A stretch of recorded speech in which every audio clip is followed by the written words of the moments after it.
Akkam nagaa fayyaadha. Kun simbootii sagantaa keenya sagantaa haaraa kan jalqabne sagantaa barnoota afaan Ingiliffaati. Barnoota afaan Ingiliffaa kana haala salphaadhaan barachuu barbaadan sagantaa keenya hordofuudhaan barachuu ni dandeettan jechuudha haala salphaadhaan.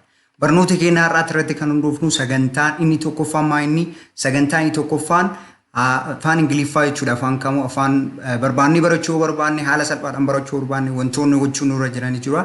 Garuu afaan kamuu barachuu yoo jalqabnu jalqabaawwan irraa barachuu qabnu maayinni waa'ee maalitii waa'ee greetingiti jechuudha. Waa'ee nagaa ol gaafachuudha. Namni tokko haasa'uu jalqabu haala kamiin nagaa ol gaafachuu danda'a wanta jedhu irratti hundaa'uu qaba jechuudha. Garuu sagantaa keenya tokkoffaa irratti osoo hin seeniin jiru jechuudha yookaan leessanii tokkoffaa irratti osoo hin seeniin dura wannaan isin jechiisuus barbaadu tokko jira. Wanti kun tongue twister jedhama. Tongue twisteriin kun afaan Ingiliffaa jechuudha haala salphaadhaan haasa'uu keenya akka dandeenyu kan nu taasisudha. Yookaan immoo arraba keenya kan nuuf hiikudha jechuudha haala salphaadhaan. Inni lakkoofsa tokkoffaa irra jiru kun AA loves BB, BB loves CC kan jedhu kana jechuudha. Inni kun maayini tongue twister jennaan afaan keenya haala salphaadhaan arrabni keenya haa hiikkatuuf jechuudha kan itti fayyadamu. Afaan Oromiffaa keessatti, Amaariffaa keessatti, afaan kamuu keessa iyyuu ni jira jechuudha tongue twisteriin kun. Afaan Oromiffaa keessatti illee argachuu ni dandeessu jechuudha. Garuu kana gisee sadii haa jennume AA loves BB but BB loves CC. AA loves BB, BB loves CC. A loves BB but BB loves CC. A loves BB but BB loves CC. A loves BB but BB loves CC.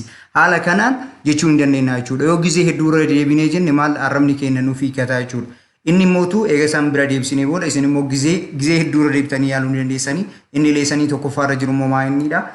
Waa'ee greetingiti jechuudha. Greeting jechuun akkuma beekamu nagaa ol gaafachuu jechuudha afaan Oromiffaatiin. Afaan Ingiliffaatiin immoo is to salute someone or to say hello to someone. Nagaa jechuudha jechuudha.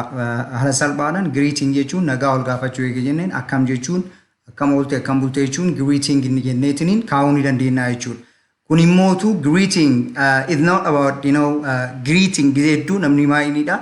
Greet and great jechoota lamaan kana wal dhaha jechuudha. Greeting jechuun nagaa gaafachuu yommuu ta'u great jechuun guddina wanta wayii argisiisaa jechuudha. Greetingin i lamaan barreeffamti.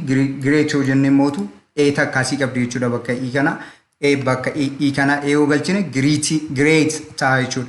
Inni immoo hiika biroo qabaachuudha. Sanaafuu greeting yeroo jennu greeting jennaa jechuudha. Haala saniin fayyadamnaa jechuudha. Kaitaan immoo maayinni greetingii kanatti aanee wanni jiru there are about two kinds of greeting in English. Afaan Ingiliffaa keessatti greetingin haalli nu akkam nagaa ittiin jennu haalli nu nagaa ol gaafannuun haala lamatu jira. Isaan inni tokkoffaan maayiniidha. Formal greeting kan jennudha. Formal greeting jechuun formal kallattiidha kan jennuun jechuudha afaan Oromiffaatiin yookaan kallattii jennee kaa'uu dandeenya. Formal informal jennee kan kaa'uu dandeenyu jechuudha. Formal greeting kan jennuun kan yeroo ammaa kanatti jechuudha yeroo dargaggoonni hedduu itti fayyadamu. Namnummaan gurguddaan gisee hedduu itti fayyadamu jechuudha. Kanaafuu garuu beekuun nurra jira waan ta'eef jechuudha saniif ilaala. Formal greeting kan jennuun gisee hedduu kan itti fayyadamnu warroota for elders jechuun warroota umriin isaanii deeme jechuudha. Warroota umriin isaanii achi ol deeme jechuudha. Warra jaarsoliidhaaf jechuu kan itti fayyadamu. Formal greet show respect. Kabaja argisiisaa jechuudha gisee hedduu. Kabaja argisiisuudhaaf itti fayyadamna. Use titles. Titles jechuun immoo afaan Ingiliffaa irratti title hojiin sir, madam onna jedhamu jira. Miss fi wantoota titles onna jedhamu jira gara fuulduraatiin ilaalla. Warroota kana fayyadamaa jechuudha. Maaltu fayyadama? Formal greeting inni fayyadamaa jechuudha. Exampleidhaan yommuu ilaalle immoo amma haasawaa nama lama jidduutti deemsu yommuu ilaalle haasawaa inni tokkoffaan maayinni simboo fi naawol jidduutti kan gaggeeffame jechuudha. Inni kun simboon maal jedhaa? How are you? Kun maalidha? Formal greeting jechuudha. Gisee hedduu kana gisee amma gisee kanatti namni ittiin fayyadamu jechuudha. How are you? We don't say that. How are you in jennu jechuudha gisee yeroo ammaa kanatti hin jennu jechuudha. Maalidhaa fi formal baay'ee maal argisiisu jechi informaalitiin argisiisu namni gisee hedduu mootu formaalitiin fayyadamu jechuudha afaan Ingiliffaa kanarratti. How are you? Good morning, good afternoon, good evening, good night. Wanni akkanaa kunniin maalidha? formal greeting kan jennuunidha jechuudha. Formal greeting response isaanii yommuu ilaalu dammoo how are you? I'm fine, thank you, and you. Kun yeroo hedduu itti fayyadamnu jechuudha. Good morning, good afternoon, good evening, good night. Formal response isaanii tokkuma jechuudha. Response jechuun immoo wanta namni nu gaafate tokkoof deebii kennu deebii jechuudha. I'm fine, thank you, and you. We don't say that in this time. Wanta hafeera jechuudha. Wanta kanaa kun maaliidha? Informaaliidhaan bakka bu'eera waan ta'eef amma hafeera jechuudha. Hin fayyadamnu jechuudha. Gizee yeroo hedduu hin fayyadamnu jechuudha. Notebook kana mulaalee immoo we can use formal greeting with every person we want. Nam formal greeting jechuudha. Nagaa ol gaafachuu formal jenneen kana formal greeting jenneen kana nama barbaanne wajjinuu fayyadamuu hin dandeenya jechuudha. Garuu amma yoo fayyadamte akka nama dadhabaa tokkootti yookaan immoo akka nama afaan Ingiliffaa saniif haaraa tokkootti waan fudhatamtuuf gizee yeroo hedduu namni ittiin fayyadamu jechuudha. Kanaafuu informal greeting fayyadamne yookaan immoo kabaja argisiisuudhaaf formal greeting fayyadamuun gaariidha. Garuu informal greeting irratti jechuudha. Yeroo hedduu keenya barnoota keenya irratti osoo sarratti hordofnee gaarii ta'a jechuudha. Informal greeting kan jennuun immoo warroota dargaggoota ta'aniin kan fayyadamnudha. For youngers and respect kabajaan argisiisu jechuun nama hundaatu akka nama tokkootti ilaala jechuudha. Namni hunduu akkuma keetiitti ilaalte itti haasa'u jechuudha. No title, title asitti jenne kana sir, madam, meeshaan jedhamu kana hin fayyadamnu jechuudha. Garuu how are you sir? How are you madam jennee fayyadamna jechuudha. Formal greeting irratti jechuudha. Yoo irraa dhiisnes garuu informaali wanni isa taasisu hin jiru jechuudha. Kanaafuu informal greeting keessa yoo fayyadamu nama kamii wajjin fayyadamuu dandeenya jechuudha.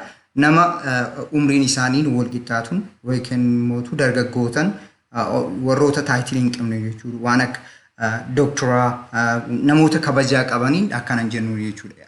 Example yoo fudhanne immoo jaarmuma lamaan jidduutti haasawaa adeemsameen morning, afternoon, evening kan jedhu kana jechuudha. Akkasii kana good morning, good afternoon, good evening, good night wanti jennu hin jiru jechuudha. Maal jennee fayyadamna? How are you? How are you wanni jedhu hin jiru. Morning, afternoon, evening jenneeti fayyadamna jechuudha. Responsiin isaallee immoo I'm fine, thank you, and you wanni jedhu hin jiru. Maaliif how are you as keessa hin jiru jechuudha. Yookaan immoo bakka how are you san maal buusuu ni dandeenya? How are you doing? How's going on? Wanna jedhamu jechuudha. Afaan Ingiliffaa keessatti wanna hedduutu jira jara fayyadamuu hin dandeenya jechuudha. Good evening, good morning kan jennu hambifne good irraa ganne jechuudha. Morning, afternoon fayyadamuu hin dandeenya. Responsiin isaanii immoo akkuma opening isaaniiti jechuudha. Akkuma kanatti deebisuu hin dandeenya. Morning, morning, afternoon, afternoon, evening, evening. How are you doing? How are you doing jechuun immoo bakka kana bakka bu'uu hin danda'a jechuudha. How are you? How are you? How are you? Hanga jennu how are you doing man? Wanta akkasiisan osoo fayyadamnee gaarii ta'a jechuudha. I'm great. I'm good kan jennuun immoo maalidha? Response isa kanaaf ta'uu danda'udha jechuudha. How are you doing? I'm fine, thank you, and you. We cannot say that true here. Asitti how are you doing fayyadamne I'm fine, thank you, and you fayyadamnu jechuudha. Response irratti fayyadamnu jechuudha. Maalidhaafi informal. The opening is informal and the response has to be informal. Informal opening yookaan immoo kan dubbisan kennu namichi dubbisan dubbataa jiru. Informaalii fayyadamaa jiraate response kan kennullee informaaliidhaan ta'uu qaba jechuudha. Inni sadaffaan immoo WhatsApp. WhatsApp wanti jennuun kun is very very informal. Informalidha jechuudha. Baay'ee informalidha. Yeroo kanatti kan itti fayyadamaa jiran jechuudha. WhatsApp jechuun WhatsAppin immoo responsiin isaa WhatsApp mataa jechuudha. WhatsApp. We don't say WhatsApp. What's up man? Say yeroo hedduu irra deddeemee jechuu qabna jechuudha. WhatsApp. WhatsApp. We don't say that. WhatsApp. WhatsApp. Right? Akkasitti itti fayyadamna jechuudha. How's your day? How's your day? Yoo jennee immoo informal. Kunillee informalidha jechuudha. It was great and no comment is what? Responsidha jechuudha. Kun deebii gaaficha kanaaf deebii yookaan nagaa kanaaf kan deebi'edha jechuudha. It was great. It was good. It was really really good. we can say such things here, okay? Because the opener is using informal greeting, and we have to use informal greeting too, right?